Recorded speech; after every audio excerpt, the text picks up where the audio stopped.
Amén. Amén. Y pues hemos estado hablando de las decisiones que tomamos en nuestras vidas. Y fíjense que encontré algo bien interesante.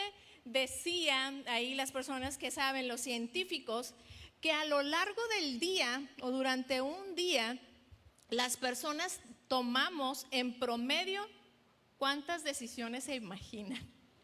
35,000 decisiones tomamos.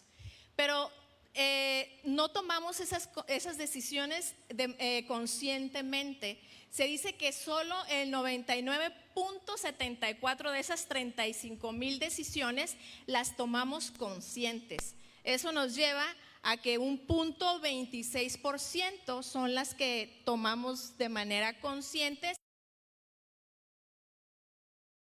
90 decisiones, entonces las que tomamos consciente, es decir, como 4 decisiones por hora son las que andamos tomando diariamente. Sin embargo, pues estas decisiones, la mayoría de ellas son triviales, no son decisiones muy importantes, ¿no? Decisiones triviales de nuestro diario vivir. Pero hay ciertas decisiones, como dice el título de estos mensajes, que van a marcar la diferencia en nuestras vidas. Encontré un libro escrito por un escritor, valga la redundancia, que se llama Sean Covey. No es cristiano, pero escribió un libro dirigido a los jóvenes principalmente y se llama 6 decisiones más importantes en tu vida. Está dirigido a los adolescentes y los jóvenes y él enumera 6 decisiones muy importantes que los jóvenes van a tomar eventualmente. Seguramente muchas de esas nosotros ya las hemos tomado. Y son las siguientes, y me gustó, concuerdo con la mayoría de ellas, por eso se las voy a comentar muy brevemente. La número 1, son los estudios, definitivamente, ¿no? Él decía que desde la preparatoria que decidas, perdón, se oye como eco, yo me alcanzo a escuchar acá como un eco que me distrae un poquito. Entonces, que vamos a estudiar. Dicen que desde la prepa es importante, ¿no? Porque te empieza a encaminar hacia tus estudios universitarios. Yo siempre había pensado que la prepa realmente, porque conmigo no marcó mucho precedente la preparatoria, entonces pensaba que no tenía mucho que ver, pero él dice que sí. Obviamente, pues escoger tu carrera universitaria es súper importante porque en teoría es a lo que te vas a dedicar el resto de tu vida, entonces es una decisión súper importante. Otra son tus amigos, las personas con las que te rodeas, los amigos con los que vas a convivir, con los que te van a ayudar tal vez a tomar decisiones, etcétera. Estoy totalmente de acuerdo que con las personas que nos rodeamos, las personas que escogemos, con que vamos a convivir, son muy importantes ese tipo de decisiones. Algo bien interesante que no me hubiera imaginado, pero que ahí venía y me llamó la atención, es la relación con tus padres. Nunca me lo hubiera imaginado. La decisión que vas a tomar de cómo será tu relación con tus padres es súper importante, porque tus padres van a ser tus padres toda la vida y tú vas a decidir si te vas a llevar bien o te vas a llevar mal. Dije, qué interesante, ¿no? Me llamó la atención. Otra decisión, ellos lo ponían como el noviazgo y el sexo, ¿no? Y pues yo lo puedo definir más claramente con la persona que te vayas a casar, aunque también es muy importante las decisiones que tomas durante la juventud de noviazgo, ¿no? Pero definitivamente la persona con la que vas a compartir el resto de tu vida es sumamente importante. Otra decisión que decía que es muy importante son las adicciones. Si vas a decidir tomar, fumar, utilizar drogas, y yo le agrego otras adicciones como puede ser la pornografía, ¿no? Cuando tú dices el sí a una de estas, tomas la decisión de decirle el sí a una de estas adicciones, déjame decirte que tu vida la vas a meter en serios problemas. Entonces esa decisión va a marcar tu vida. Y la última decía el autoestima, el valor, lo que decidas. El valor que decidas darle a tu vida, tu autoestima, va a ser de suma importancia porque tu autoestima va a determinar también otras decisiones, a lo mejor no tan importantes, pero definitivamente es algo importante que quería comentarles, especialmente porque sé pues que tenemos adolescentes y que tenemos jóvenes aquí en medio de nosotros. Fíjense que las decisiones son tan importantes que donde estamos hoy justamente es el resultado de las decisiones que hemos tomado en el pasado, definitivamente. En la condición que estés ahorita, tu profesión, tu trabajo, tu familia, etcétera, en la situación que estás ahorita es resultado de las decisiones que has tomado en el pasado. Hemos estado viendo historias en la Biblia donde nos narran la vida de dos personajes que enfrentan una situación similar y que las consecuencias que van a vivir va a depender de la decisión que tomaron en algún momento crucial. Recuerdan que hemos hablado de Abraham y Lot en el primer mensaje. Posteriormente hablamos de Jacob y de Saúl. Y hemos aprendido, como les digo, las consecuencias que han tenido estos personajes en la toma de decisiones. El día de hoy vamos a hablar acerca de decisiones que son inspiradas o motivadas por la fe. Podríamos decir decisiones que tomamos por fe. Fíjense que vivimos en una cultura o incluso en nuestras familias en la que nos desanima a tomar riesgos, ¿no? Nos animan más a irle a lo seguro, ¿no? Pues vete a lo seguro, ¿no? ¿Para qué te la juegas? ¿Para qué te arriesgas? Normalmente así es nuestra cultura y nuestra familia. La mayoría de las veces nuestras metas en la toma de decisiones es escoger lo fácil o lo predecible, ¿no? Lo que ya sabes que va a pasar y no arriesgar nada. Así creo que somos en la mayoría de las veces. Sin embargo, si leemos la Biblia y las historias de sus personajes, Dios no podía hacer mucho cuando las personas optaban por lo fácil. Sin embargo, cuando las personas se retaban o corrían riesgos, encontramos muchos personajes en la Biblia de historias muy interesantes, ¿no? Estas personas no quisieron jugarle a lo seguro, sino que quisieron arriesgarse por Dios, sabiendo que Dios tenía control de su vida. Les voy a contar una historia de nuestros tiempos antes de entrar de manera profunda a las Escrituras. Y te quiero hablar sobre un hombre que se llama Reed Hastings.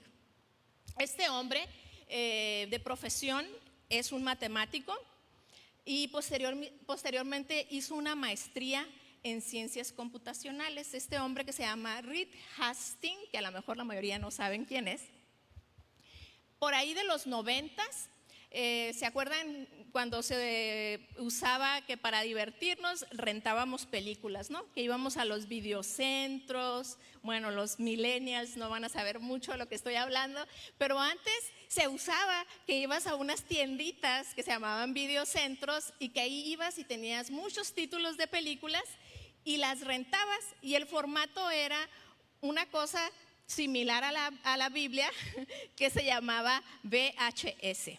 Eran unos cuadrados así y estaban los nombres de las películas, y tú llegabas y buscabas a ver si estaba tu película, la que querías ver, y la escogías, ibas a la caja y te la catafixiaban por la película real y ya. Tenías a veces 24 horas, 48 horas para entregarla y pagabas, ¿no? Cierta cantidad. Y si no la regresabas en el tiempo que te habían dicho, ¿qué pasaba? Pagabas una multa, ¿no? Al principio yo me acuerdo que la multa era exactamente lo que te costó rentar la película. Ya después como que le fueron bajando al precio de la multa, pero entonces pagabas una multa. Entonces a veces estabas en tu casa bien a gusto viendo la tele y de repente volteabas a la videocasetera y veías la película que tenías que haber entregado ayer. Y decías, en la torre se me olvidó entregar la película, voy a tener que pagar una multa. Pues así era la vida hace 20 y tantos años. Para los que no saben, a los menores de 20 años. Entonces, este hombre que les estaba hablando, Reed Hastings, un día fue a rentar una película y pasaron días y días y se le olvidó regresarla. Y cuando va a regresarla, le cobran una multa de $40. Imagínense, pues $40 ahorita es mucho de multa. Hace 20, 30 años, pues como que dijo, ¿cómo es posible que voy a pagar $40 de multa. Entonces este hombre, que era un genio y un emprendedor, empieza a idear qué pasaría si hubiera alguna manera de que pudiéramos rentar películas, pero que la pudieras tener más tiempo y que la pudieras regresar cuando quisieras y que no tuvieras que pagar multas. Entonces él empieza a hacer un negocio. Ya en el 96, 97 ya existía el internet. Entonces lo que él hizo es de que se anunció en internet y entonces tú por correo encargabas tu película, y en aquellos tiempos ya empezaba a salir el DVD, pero la ley era el VHS todavía. Muy poquita gente tenía el DVD porque era muy caro el aparato del DVD. Entonces este hombre empezó tú la podías, escogías tu película en DVD y te la mandaban por correo, porque pues el DVD era muy fácil de enviar por correo a diferencia de un VHS, y durabas días con ella y después la regresabas a una cuota muy económica. Y después a él se le ocurrió, ¿qué tal si pagan una suscripción mensual? En lugar de estar pagando por cada película que rentan, ¿qué tal si pagan una mensualidad? Y con eso tienen derecho a tener varias películas al mes. Pues entonces su negocio, que era chiquito, creció, empezó a crecer y empezó a crecer. Y él le veía mucho potencial a su negocio. Entonces en aquel tiempo el mercado de las películas o los videocentros estaba dominado por Blockbuster. Blockbuster, no sé si a alguno de ustedes le tocó conocerla. Y su CEO en aquel tiempo se llamaba John Antioco.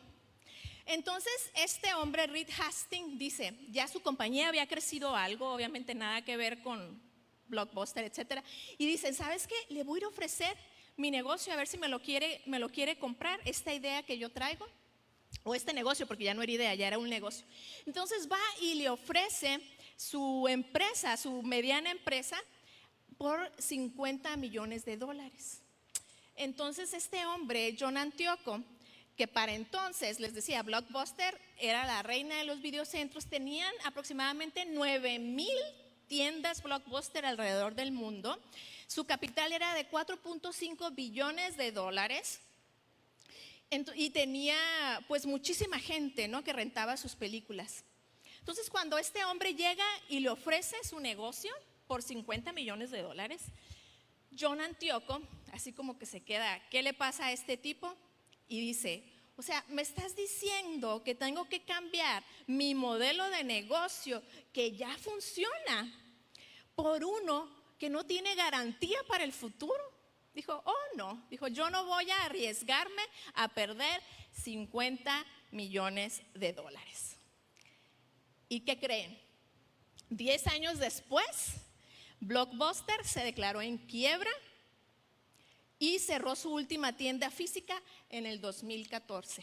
Reed Hastings, el emprendedor, no les he dicho el nombre de su empresa. ¿Cuál creen que es? Netflix. ¿Ok?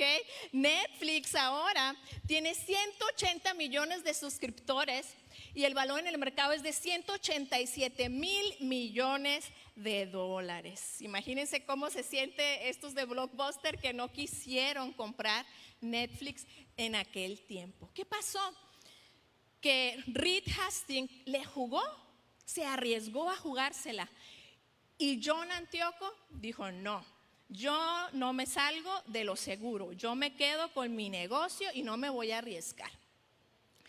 Entonces hoy vamos a ver la historia de un par de personajes en la Biblia donde uno de ellos optó por la seguridad y no se la jugó. Sin embargo, no volvimos a escuchar de ese personaje en el resto de la Biblia. En cambio, el otro personaje tomó un gran riesgo cuando le dijo sí al Señor y se arriesgó. Este personaje, el Señor la bendijo tanto que ahora su nombre forma parte de la genealogía de Jesucristo. Vamos a leer el libro de Ruth en el capítulo 1.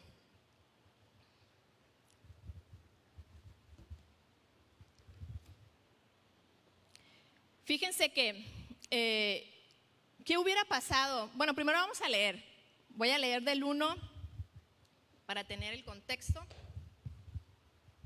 Voy a leer el libro de Ruth del capítulo 1 al 5. En los días, si ya encontraron, Ruth está ahí entre Jueces y Primera de Samuel, porque está bien chiquito el libro y luego se batalla en encontrar en el Antiguo Testamento entre Jueces y Primera de Samuel. Dice: en los días en que los jueces gobernaban Israel, un hambre severa azotó la tierra. Por eso, un hombre de Belén de Judá dejó su casa y se fue a vivir a la tierra de Moab, junto con su esposa y sus 2 hijos. El hombre se llamaba Elimelec y el nombre de su esposa era Noemí. Sus 2 hijos se llamaban Mahalón y Kelión. Eran efrateos de Belén, en la tierra de Judá. Así que cuando llegaron a Moab, se establecieron allí. Tiempo después murió Elimelec y Noemí quedó sola con sus 2 hijos. Ellos se casaron con mujeres moabitas. Uno se casó con una mujer llamada Orfa y el otro con una mujer llamada Ruth. Pero unos 10 años después murieron tanto Mahalón como Kelión. Entonces Noemí quedó sola, sin sus 2 hijos y sin su esposo. Fíjense que para que pensemos más o menos en qué situación estaban Noemí, Orfa y Ruth. Noemí, años atrás, ellos eran judíos, vivían en Israel y hubo una hambruna terrible, era el tiempo de los jueces precisamente. Entonces ellos deciden salir de la ciudad y se van a la tierra de Moab, que era una tierra extranjera. Era una tierra donde se adoraban dioses paganos, etcétera, y deciden irse ahí. Se va Noemí junto con su esposo y sus 2 hijos. Allá sus 2 hijos se casan con jovencitas moabitas, una de ellas Orfa y la otra Noemí. Desgraciadamente la palabra de Dios no dice por qué, pero muere el esposo de Noemí y se queda viuda allá en tierra de Moab. Y 10 años después sucede la tragedia de que sus 2 hijos mueren. No dicen si uno murió primero, luego el otro. No se sabe por qué, pero mueren sus 2 hijos. Imagínense qué terrible situación estaban enfrentando estas 3 mujeres solas, viudas. Noemí, imagínense el dolor intenso de perder a su esposo, pero el dolor más fuerte de perder a sus hijos. No solo uno, sino de perder a sus 2 únicos hijos. Imagínense cómo, para que nos imaginemos cómo estaba Noemí, cómo estaba Ruth, cómo estaba Orfa. Entonces en ese momento Noemí dice: ¿qué estoy haciendo acá, en esta tierra extranjera? ¿Y por qué no me regreso a mi país? Porque ya había escuchado que las cosas estaban mejorando en Israel. Fíjense lo que dice el versículo 6. Estando en Moab, Noemí se enteró de que el Señor había bendecido a su pueblo en Judá al volver a darle buenas cosechas. Entonces Noemí y sus nueras se prepararon para salir de Moab y regresar a su tierra natal, acompañada por sus 2 nueras. Partió del lugar donde vivía y tomó el camino que las llevaría de regreso a Judá. Sin embargo, ya puestas en camino, Noemí le dijo a sus 2 nueras: vuelva cada una a la casa de su madre y que el Señor las recompense por la bondad que mostraron a sus esposos y a mí. Que el Señor las bendiga con la seguridad de un nuevo matrimonio. Entonces les dio un beso de despedida y todas se echaron a llorar desconsoladas. No, le dijeron: queremos ir contigo a tu pueblo. Como ustedes saben, Ruth fue la que finalmente se queda. ¿Qué hubiera pasado si Ruth no hubiera decidido quedarse? Número 1, Ruth hubiera perdido la oportunidad de que el plan perfecto de Dios se llevara a cabo en su vida. La Biblia no tuviera un libro entre ellos que se llama Ruth. Ruth no hubiera sido la bisabuela del rey David y su nombre hubiera desaparecido de la genealogía de Jesús.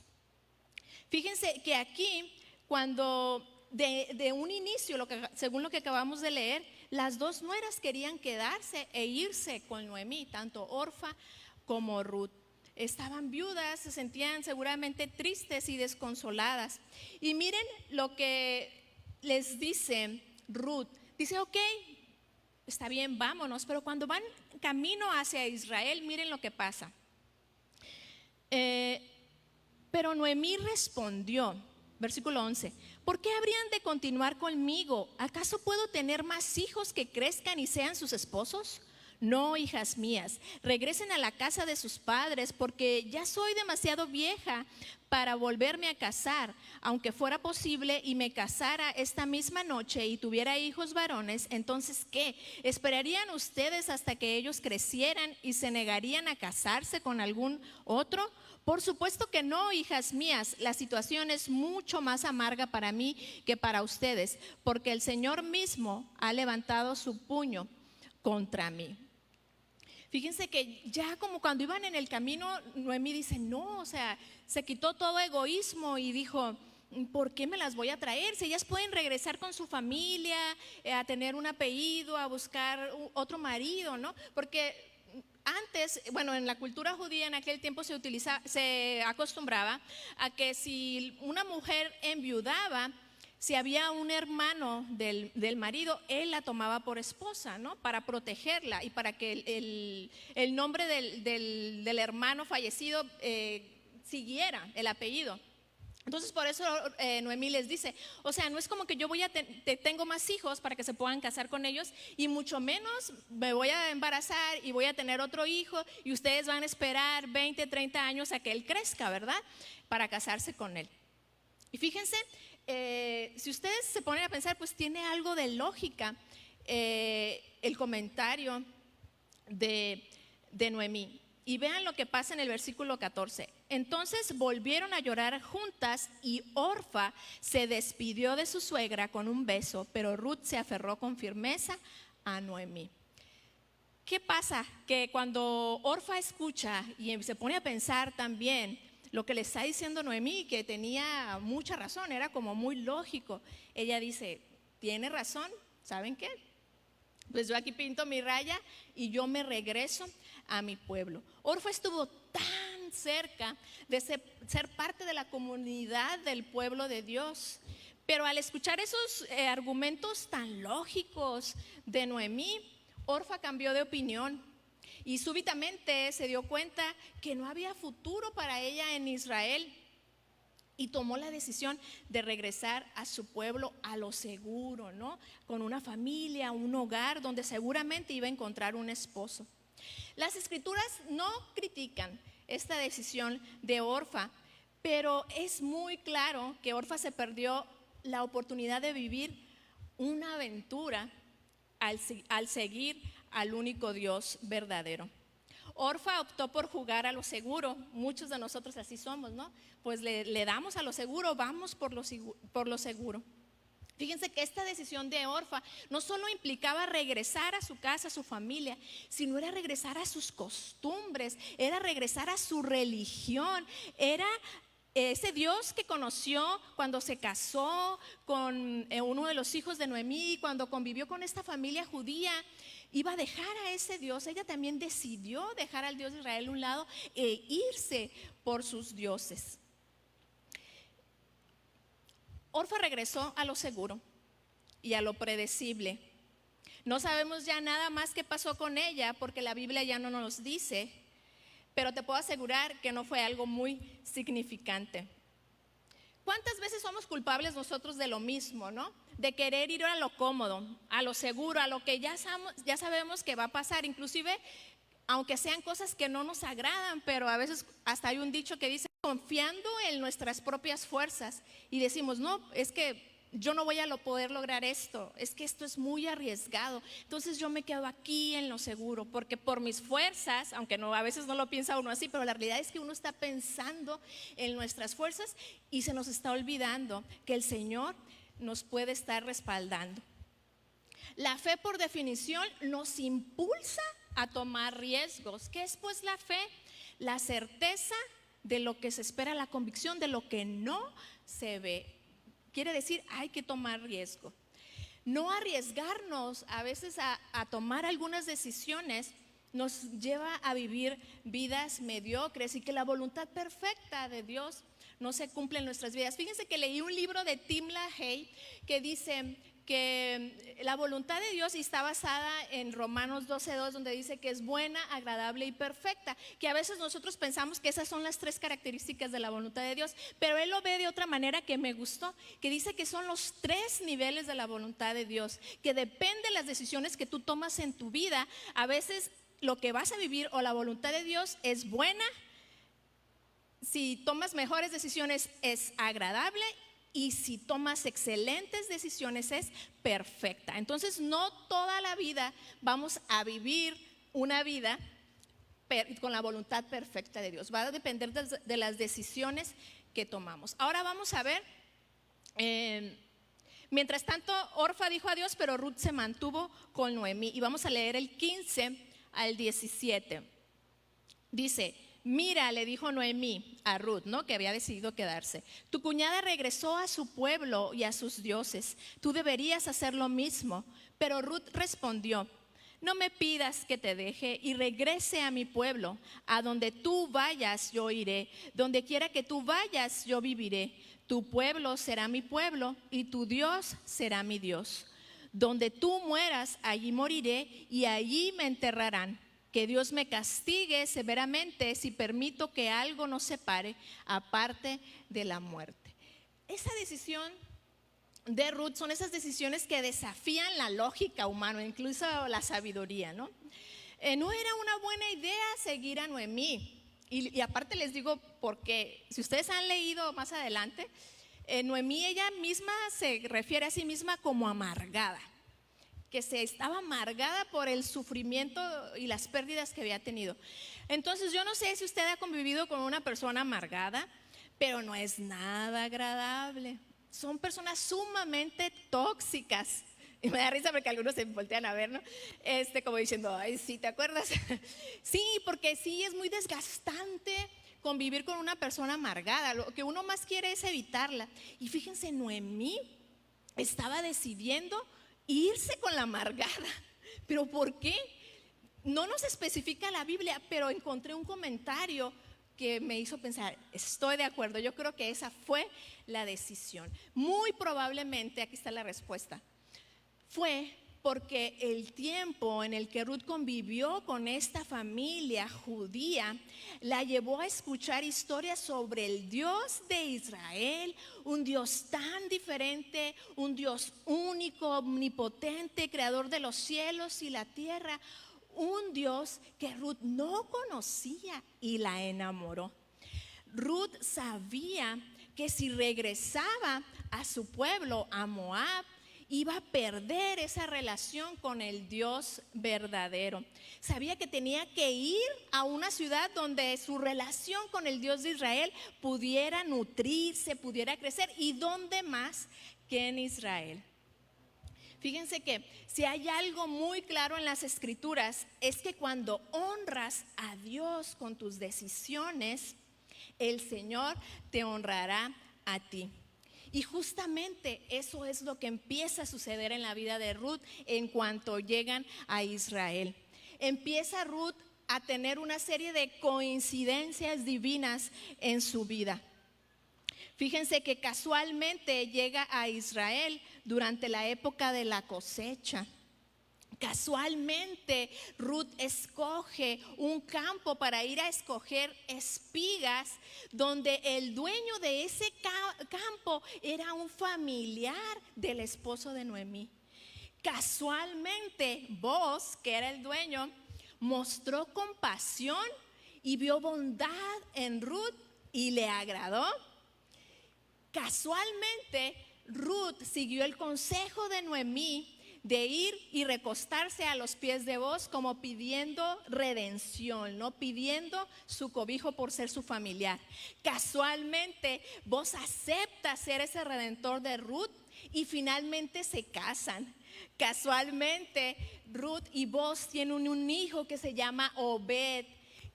Tiene un hijo que se llama Isaí, y este tiene un hijo que se llama David, que es el rey David.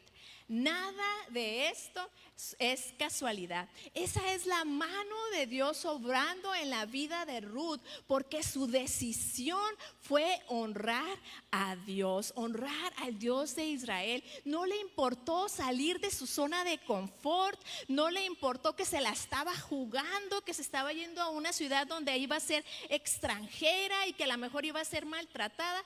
No le importó irse con una amargada, irse con la suegra, por seguir al Dios de Israel. Fíjense, tal vez ustedes dicen, wow, pues es que Ruth tenía agallas, ¿no? Yo no soy esa clase de persona, yo no tengo esa personalidad, yo soy débil de carácter, yo no me puedo arriesgar, es difícil para mí tomar esos riesgos. Si estás pensando eso, quiero que pienses lo siguiente, tal vez esto te pueda ayudar. Uno se arriesga conscientemente cuando sabes que lo que puede venir después es algo grandioso. Y te voy a dar un ejemplo.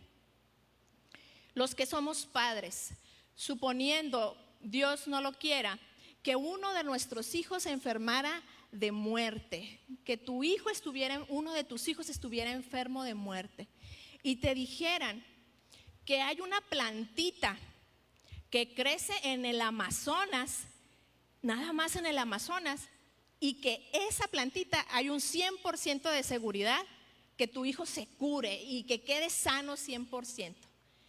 Esa plantita está en un lugar en la selva del Amazonas, rodeada de tribus indígenas, unos de ellos son caníbales. ¿Te atreverías a ir a buscar esa plantita por la vida de tu hijo? Yo creo que la mayoría de nosotros sí nos atreveríamos. Nos subiríamos a un avión tal vez, aunque le tengamos miedo a las alturas, con tal de ir a buscar ese remedio que salvaría la vida de nuestros hijos. Lo que les decía, cuando uno sabe que corres el riesgo, pero que lo que viene es algo muy grande, es cuando conscientemente nos sale la fuerza. Ahora, si el Dios omnipotente que hizo los cielos y la tierra te está pidiendo que hagas algo, está poniendo ese fuego en tu corazón, te está dirigiendo hacia una nueva dirección que tú no te lo esperabas, porque tiene algo mucho más grande para ti. Sus caminos son más altos que los nuestros. Entonces tú lo que ocupas decir es: sí, aquí voy, aquí estoy, Señor.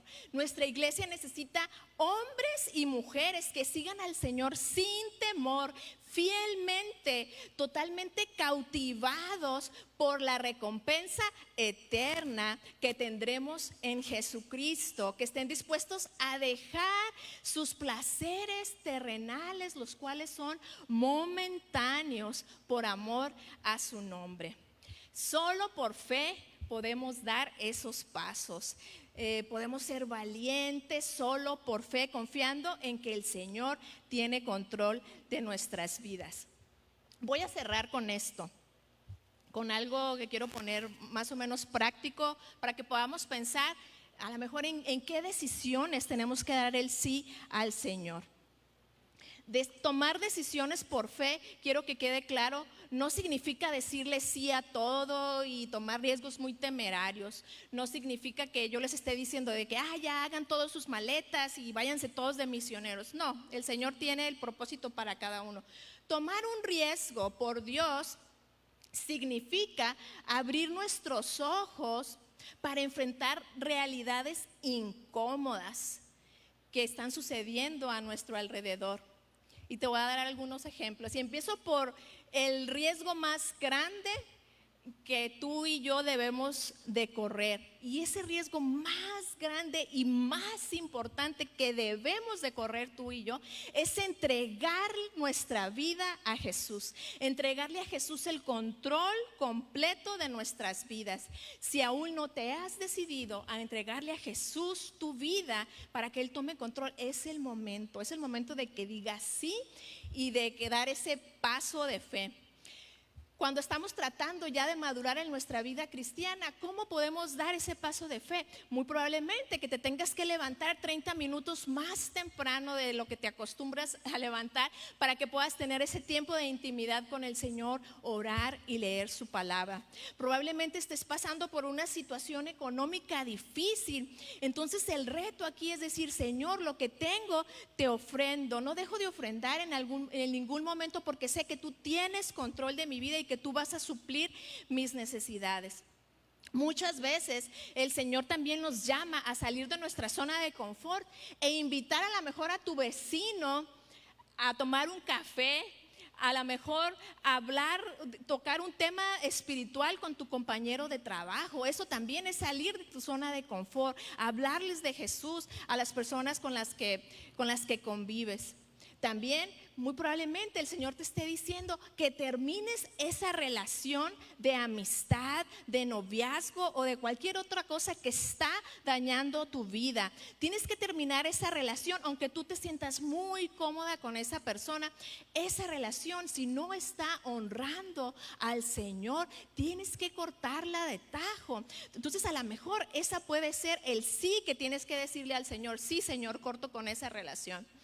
Tal vez has estado sentado en las bancas de la iglesia por mucho tiempo, aunque con la pandemia aquí no aplica mucho, pero quisiera que entendieran este ejemplo. Tal vez has estado sentado en las bancas de la iglesia por mucho tiempo y has tenido temor a decirle sí a un ministerio que el Señor te ha estado llamando, porque no se ve nada atractivo ni nada glamuroso y tienes miedo de dar el sí.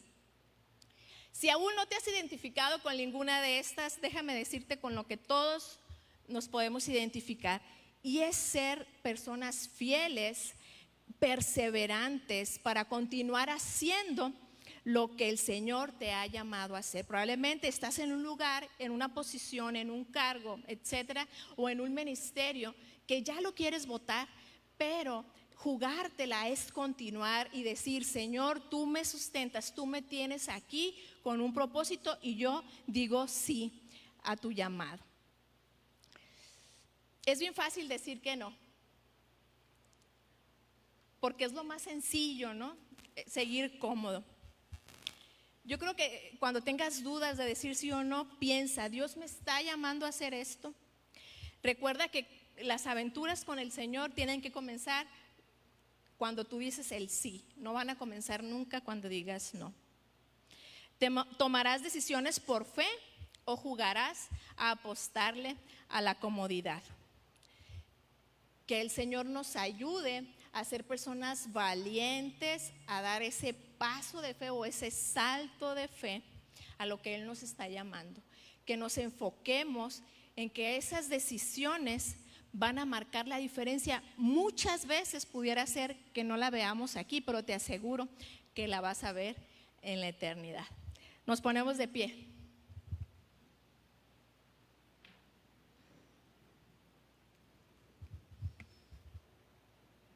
Y quisiera preguntarte esta mañana, si el Señor ha hablado a tu corazón y has visto claramente que hay una decisión en tu vida que tienes que tomar y que le has estado dando la vuelta a esta decisión. Este es el momento para decir, Señor, heme aquí. Voy a cortar con esa relación tóxica, voy a decir sí al llamado que tienes para mí. Este es el momento. Así que vamos a orar y tú ahí en esa oración hazlo una plática con el Señor y dile, Señor, heme aquí. Y este es el momento en el que digo sí. Vamos a orar. Gracias, Señor, te damos. Gracias, Espíritu Santo, porque eres tan claro, Señor.